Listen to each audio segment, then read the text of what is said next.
న్యాయం.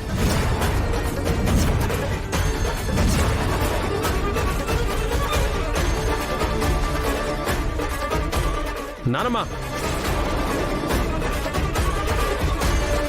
అత్తయ్య ఏం మాట్లాడుతున్నారు? పెద్దదానిక నేను న్యాయమే మాట్లాడుతున్నాను. గొప్ప న్యాయం చెప్తున్నావులే. పల్లవి అంటే నీకిష్టం కాబట్టి తనకి న్యాయం చేయాలనుకుంటున్నావు. కానీ యువతల నీ మనవడి జీవితం నాశనం అయిపోతుందని అవేం ఆలోచించట్లేదు. పల్లవి అంటే తనకిష్టం లేదని, పెళ్లి చేసుకోవడం కుదరదు అని ఒక పక్క బావగారు చెప్తూ ఉంటే మళ్ళీ పెళ్లి చేయాలని మీరెలా మాట్లాడతారండి? కొద్ది రోజులుగా పరిచయం ఉన్నా పల్లవిని ఇష్టపడుతున్నాను.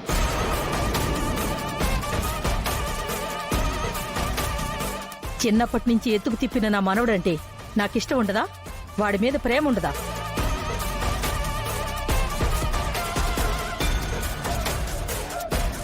నిజంగా వాడి మీద అంత ప్రేమ ఇష్టమో ఉంటే మీరిలా మాట్లాడరు. ఇది ఎవరి ఇష్టాలకి సంబంధించింది కాదు, పల్లవి జీవితానికి సంబంధించింది. మంచికో చెడుకో ఈ ఇన్సిడెంట్ జరిగింది. వాడు మగాడు కాబట్టి రేపు ఎవరేమనుకున్నా తలెత్తుకుని బయట తిరగలడు. ఆడపిల్ల నలుగురిలో అలా తిరగలేదు కదా. నీ కూతురికి ఇలాంటి పరిస్థితి ఎదురైతే అప్పుడు ఇలాగే మాట్లాడతావా?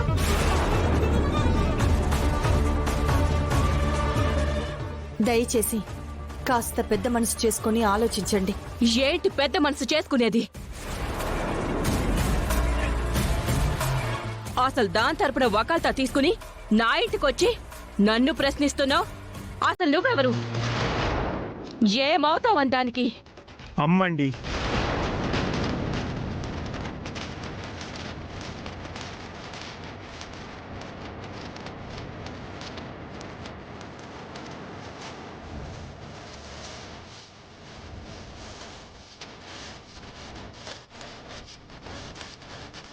పల్లవికి తను అమ్మ, నేను నాన్న.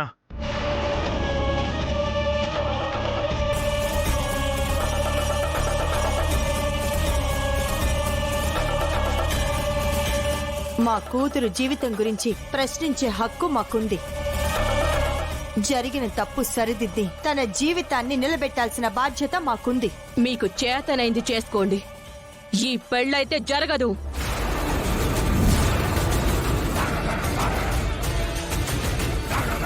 ఒరే చంటి, వెళ్ళి నా బ్యాగ్ సర్దరా.